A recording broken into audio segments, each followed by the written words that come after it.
علی کی بیٹی دربار میں پہنچ چکی تھی.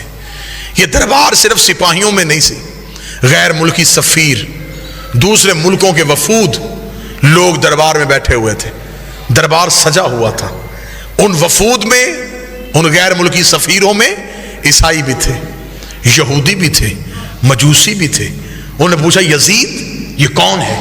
اس نے کہا محمد کی بیٹی. اس نے کہا تو نے کیا کیا؟ اس نے کہا میں نے نبی کے بیٹے کو قتل کیا. انہوں نے کہا کیوں قتل کیا؟ اس نے کہا اس لیے کہ حسین میرے اختیار کو نہیں مانتا تھا. میں بالکل عین تاریخ پڑھ رہا ہوں. حسین میرے اختیار کو نہیں مانتا تھا. اگر حسین میرے اختیار کو مان لیتا میں کبھی بھی حسین کو قتل نہ کرتا. حسین نے میرا اختیار نہیں مانا، اسے چاہیے تھا وہ میری بیعت کر لیتا. اس نے اختیار کو نہیں مانا، میں نے قتل کروا دیا.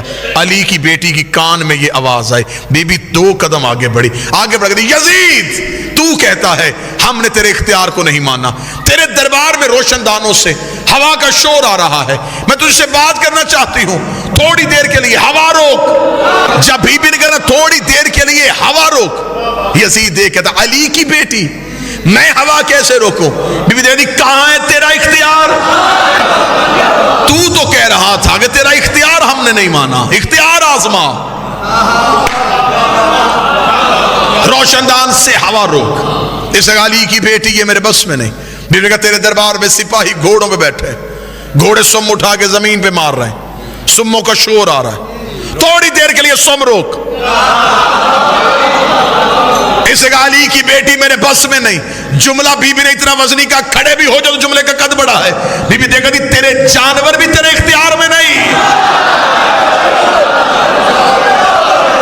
تو انسانوں پہ اختیار کی بات کر رہا ہے، تیرے تو گھوڑے تیرے اختیار میں نہیں. یہ کہنے کے بعد بی بی کا تیرے دربار میں اونٹ کھڑے، اونٹ گردنوں کو ہلا رہے ہیں، گلے میں گھنٹیاں ہل رہی ہیں، گھنٹیوں کا شور آ رہا ہے. تھوڑی دیر کے لیے اونٹوں کی گردنیں روک. اب غیر ملکی سفیر سن رہے تھے، پورا دربار سن رہا تھا، اور اکیلی علی کی بیٹی بول رہی تھی.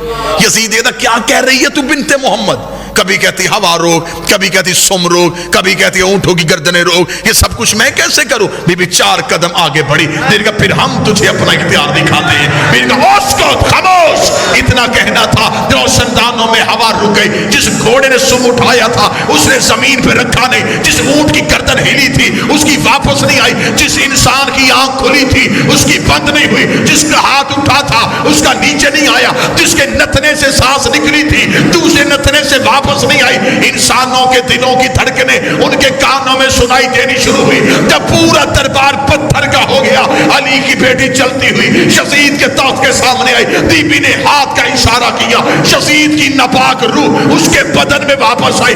اس نے پورا دربار پتھر کا دیکھا کہ ہر چیز اپنی جگہ پر رک چکی ہے، بھوک کا عالم ہے. یزید کے چہرے پہ موت کی ضربیں آئی. اس نے تخت پہ بیٹھ کر علی کی بیٹی مجھے معاف کر دے، علی کی بیٹی مجھے موت نہ دینا، علی کی بیٹی مجھے معاف کر دے. بی بی 2 قدم آگے بڑھی. بی بی نے کہا